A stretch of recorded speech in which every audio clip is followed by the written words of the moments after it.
But these big cat and small cat only differ at the extreme ends of the matrix. Right? So here is cat 0, 0, cat 0, 0, cat 1, 1, cat 1, 1. Here is cat 0, bra 1, cat 1, bra 0, and here it's minus and here it's plus. But the Hamiltonian doesn't know that. It's only 2 to the d local. Right? So therefore, if the Hamiltonian distinguishes them, then the depth of U must be logarithmic. Okay. So that's kind of a high-level argument of why the cat state has low expansion. Sorry, why the cat state has a circuit lower bound. Because it has low expansion, then we can conclude something about the minimal depth circuit that generates the cat state. Okay. So the main theorem, so now we can prove the main theorem, is that quantum circuits are also limited by this Harper phenomenon. In other words, that constant measure sets, they are not too far away. Okay? So here's the proof. You start with some state psi, and you suppose it's generated from the all zero state by some small depth circuit U. And now we look at psi's expansion, and we assume that it is minimized at set A. In other words, the horrible expression that we had before, where you look at the expansion of the distribution induced by psi, is minimized by some set A. So pictorially, you can think of it as looking like this. So psi has a distribution on strings. And when you try to minimize the Cheeger constant, you get that the best cut is here. Right? This cut has minimal kind of interconnect from A to A complement. OK, so let's decompose psi along this partition. Let's write psi as A plus, cat A plus cat A complement, where A is just kind of a superposition of things on this part, and A complement is a superposition of things in here. These are kind of unnormalized state, right? A very sketchy argument. But note that I'm kind of trying to play the cat game again, right? This A is going to play the role of the all zero string, and this A complement is going to play the role of the all one string. So now let's consider the state where we flip the signs of everything that's here. Okay? So let's find a distinguishing Hamiltonian. Let us put m to be square root n times 2 to the d. And let's consider the conjugated Hamiltonian h. Now here's a new step. We take the square root n degree Chebyshev polynomial of h, C of h. We just push it into some machine that spews out a much larger Hamiltonian. It's not really local. It's only 2 to the d times square root n local. Okay, but it's still OK. OK, so since we said that the set A minimizes the Cheeger constant for the distribution induced by psi, then we can assume that somehow psi prime and psi is small. Right? This is like saying that cat plus and cat minus are orthogonal. Okay, the inner product of these two guys is small.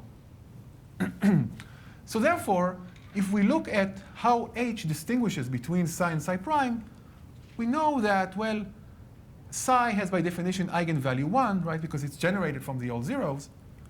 But psi prime, because it's almost orthogonal to psi, it is kind of separated away from 1 by some inverse polynomial amount. But now we take the Hamiltonian and we put it on steroids. We put it through the Chebyshev polynomial. And what this does is now it blows up the gap. Now psi has eigenvalue 1 in C of h. But psi prime is now eigenvalue at most, say, 0.7. OK. Now the claim is that this is already sufficient. Yeah? Why 0.7? Is that just Oh, just a number, any number. Yeah. You can and the claim is that this is actually sufficient to conclude that the distribution of psi has high expansion. Now, why is that? So let's go again to the operator image. So we have a trace of C of h on some row, where rho is either this state or this state. So psi, we had the superposition of A and A complement, and psi prime is where we kind of flipped the other guy, the A complement. Okay. So again, what happens is that this guy is only m, small m local, 2 to the d times square root n local. So it cannot kind of depart from the diagonal here by too much. So what does that mean? So let's look at the distribution again. And we know that when you apply trace of CAH to the density, it looks at pairs of vertices. So and we know that it distinguishes between psi and psi prime. So let's see what it does on these pairs. So we can classify a few important sets of pairs. For example, if the Hamiltonian looks at a pair ket x bra y, where x and y both come from A, well, then they both have the same sign in both psi and psi prime. So the Hamiltonian would not be able to distinguish anything in that region. How about if we have a pair in A complement? Right? So psi is positive in both of these strings, and psi prime is negative in both of these strings. But the Hamiltonian doesn't know that. It just looks at the product, right? So again, any pair of strings where they both come from here contribute nothing to distinguishing between psi and psi prime. So the only way that C of H can know something about that you're faced with either psi and psi prime is if it looks around the boundary, right? And in fact, one can show that the spectral gap between the energy assigned to psi versus the energy assigned to psi prime depends on the ratio of the boundary of A divided by the measure of A. But we know, what I've just shown you, that the gap, the energy of each one of them is separated by a large constant because we have applied Chebyshev. It's at least 0.3. Therefore, the measure of the set is large. Okay, so we've gone kind of with a detour and arrived at the conclusion that the expansion of the output distribution of psi, it has high expansion. Okay? Okay, so that was the first tool. Let's go to the second step, which is locally testable codes. So here's the goal of this section. Okay, so far we have shown that if you have low expansion, you need a high circuit depth. But that may be not enough, right? We want to show that this holds for high energy. Oops. So our next goal would be to find Hamiltonian where any low energy state has low expansion, and thereby has a large circuit depth. So how do we do that? It turns out that local testability is a turnkey property. So what is local testability? So local testability is a concept from classical CS. You have a subspace of F2 to the n. And you also have this curious property of what is called a local tester. It's a bunch of parity checks you can think of, like 3 local parity checks, such that for every word W, if you apply a random check to the word, the probability that it's going to be rejected is kind of proportional to the distance of the word from the code. But this is like classical property testing. You want to test whether a word is in the code or far from the code, and the tester gives you a way to do that. It says, sample a random check uniformly at random, and check the word. OK. So here's an example, the Hadamard code. So you can encode, for example, some binary string x as a function which is the inner product of x with some w. In other words, given an n-bit string, you write down an enormously long list of 2 to the n bits, where each one holds the inner product of that x with some other string. Okay? So this is the Hadamard code. And it is known that it is actually a locally testable code. How can you test this code? What you do is you sample some strings A and B at random. And you accept only if the bit sitting at A plus the bit sitting at B is equal to the bit sitting at A plus B. Okay? This may seem like a weird test, but actually what it does is kind of linear interpolation. The function here is a linear function, and we're just testing closeness to being a low-degree polynomial. In fact, polynomial of degree 1. Okay. So the observation is that, in fact, locally testable codes are classical NLTS. Wow, OK, so we didn't know that. So it turns out that in classical domain, NLTS has been there all along. But of course, it's not interesting, because it doesn't give you anything in terms of quantum circuit lower bound. These are just strings, right? OK. So we would like a locally defined system that preserves low expansion in the presence of noise. So why do LTCs give us that? So let's think of a toy example where you have a distribution on locally testable codes. Now, if you take a uniform distribution on a code, as we mentioned before, it's just a set of points. Each one of them is kind of far away because this code has a large distance. And this property is kind of has low expansion, right? Because you can imagine this is kind of large measure sets separated by large distance. But what if you look at a noisy version of this? You kind of raise the energy. And now I'm talking about kind of low energy states of a classical locally testable code. So in general, if the code was arbitrary code, if you allow noisy words, they can sit like anywhere. So all of a sudden, I don't have the nice picture of a parted Red Sea. But what if I add the extra property that the code is locally testable? Turns out that when the code is locally testable, any low energy word clusters around the original code, kind of by definition, right? If you violate few checks, you better be close to the code. Otherwise, it would have detected you. So this is nice. Turns out that locally testable codes, even if you allow a constant fraction energy, they preserve the low expansion property in some sense. OK. But now everything is classical, right? We want to make this a quantum property. So how do we do this? OK, so to our assistance comes an important paper by Tillich and Zemor. They're here. Oh, yeah. Which is, in fact, the only example we know how to turn a classical code into a quantum code. And the way to do that is as follows.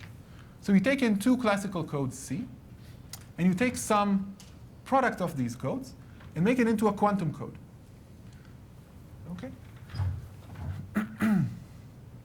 What we show is follows, that if the classical code that you plugged into this construction was a locally testable code, then Q, this code right here, the quantum code, has a residual property of local testability.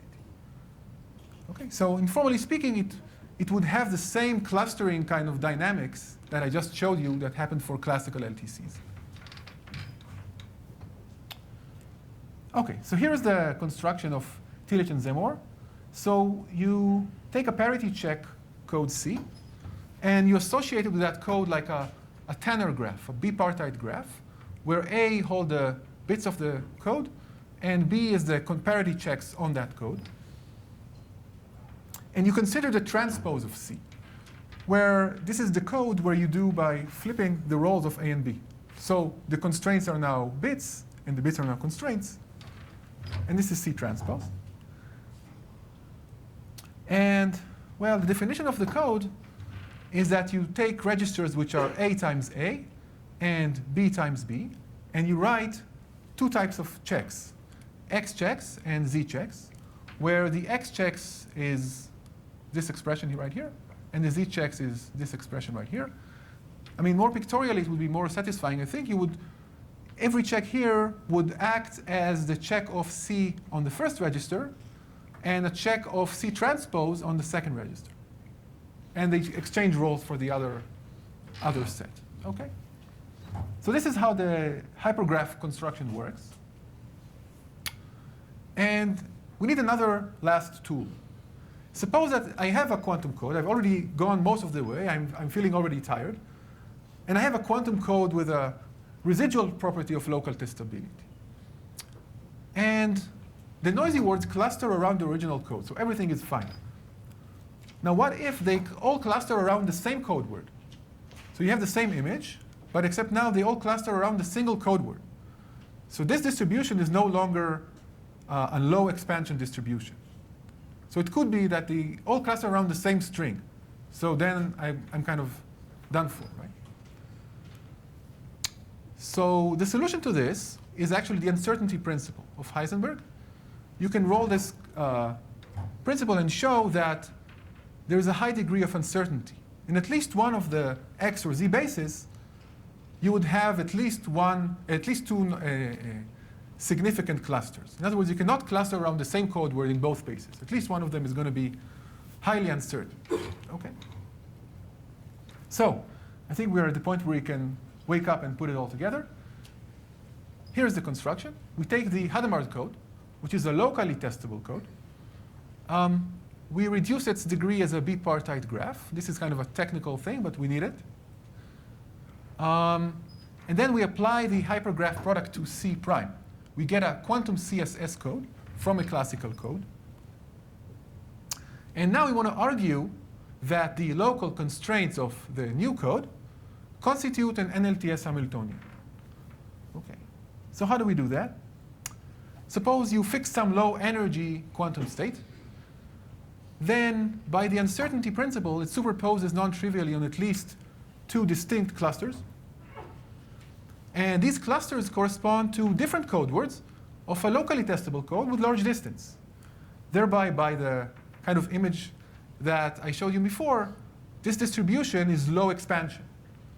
So now applying the lemma on the low expansion, we get that this quantum state which is low energy must have a logarithmic lower bound to generate. Okay, so these are just the steps. Uncertainty principle, local testability, low expansion, circuit lower bound. These are the steps. Okay, so let me show you some live footage from F2 to the N. Yeah, so here is like a quantum CSS code state. These affine spaces represent the quotient group. If you don't know what that is, doesn't matter. These are kind of the analogs of the red dots we had before for the classical LTC, except these are now affine spaces. And the quantum code state gives you different amplitudes for each affine space, depending on the logical word that sits there. Now, when you get an erroneous quantum state or something with low energy, what happens is the small yellow bits cannot just wander around undirected. They will all cluster around some batch of affine spaces where at least two of them are significant by the uncertainty principle. OK, so here's the summary. So we have an NLTS Hamiltonian. It's a quantum CSS code. It uses n bits and has 7 local terms. And it actually evades the previous no-go theorems by just by a bit. So it's not expanding enough for the Aron Eldar result. It's not too local, so it doesn't contradict Brandau and Harrow. And it has low girth, so Hastings' paper from 12 doesn't apply to. Safe. OK. Yeah, the distance is not that great, but we don't care about distance here. OK, take-home message. So if you're only interested in quantum mechanics, it would be that, I guess, entanglement is not inherently fragile. So you can construct local Hamiltonians by this, I don't know, bunch of techniques that can expel trivial states from the low side of the spectrum. But they need to have an expanding topology. You cannot stay in the lattice framework. But expansion per se is not enough. The key driving property is local testability. OK, so for future directions, we would first like to find NLTS Hamiltonians that actually do something useful. Right here I gave you some entangled state, but its only defining property is that it used to be some code state. Now it's some messed up quantum code state. Right? You can't do much with a messed up quantum code state. Another thing is that the circuit lower bound that we have shown, which are logarithmic, they are all kind of arising from a light cone type argument. And therefore, if you want to kind of break the log n lower bound and go polynomial, say, you better leave the light cone argument. You better do some, maybe encode computational problems that would actually show a computational state, a complexity theoretic state. Now, of course, if you can make these Hamiltonian QMA hard, that would be the quantum PCP conjecture itself. Another thing would be to try to find quantum locally testable codes, even with moderate locality, because another statement in our paper, which I didn't present, is that any QLTC with linear distance is also an NLTS by definition. Thank you.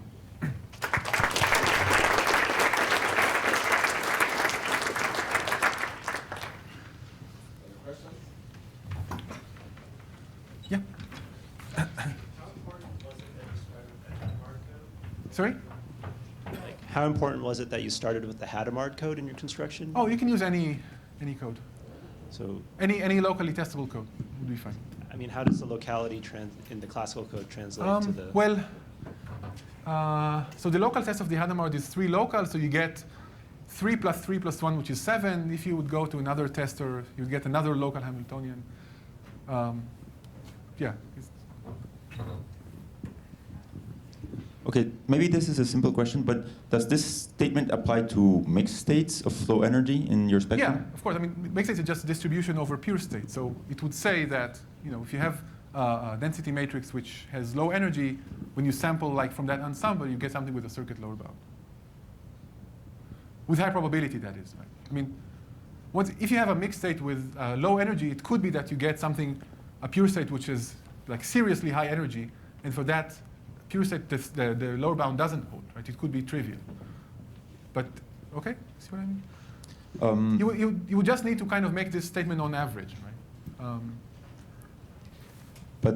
So the question is whether measurements can help you to prepare that state, and then it wouldn't be entangled? Measurements. So you don't need to be in the circuit picture. Oh, right. So yeah, it's an interesting question, because like if you allow measurements, then the whole model kind of collapses. Like for example, if you have a stabilizer code, you can just start from the all zero tensor product string, just measure the stabilizer. You collapse to some eigenstate of the Hamiltonian, which has this exact same entanglement content as the ground state, because it's just a shift by a stabilizer. In other words, once you allow yourself local measurements, you can kind of bring down the log and lower bound to 2, or something like that. Okay. Can I say one more thing about the measurement question, which is we definitely do not, like Lior said, we definitely do not handle measurements with classical feedback, but our bound does apply to the possibility of discarding qubits. So you can make some more trivial states if you allow some ancillas and you discard them, and our bound does cover that case.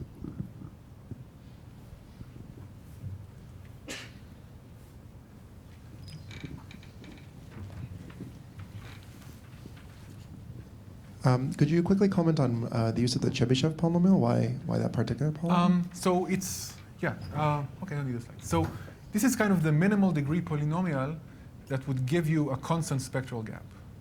Right? So you have something which, you have two states which are presumably orthogonal. The one has eigenvalue 1, another one is 1 minus 1 over n. And you want it to be like a constant. So the minimal degree would be a Chebyshev polynomial. If you use like graph powering, like just power the Hamiltonian, you would need like degree n, which would be too large for the argument to hold. So.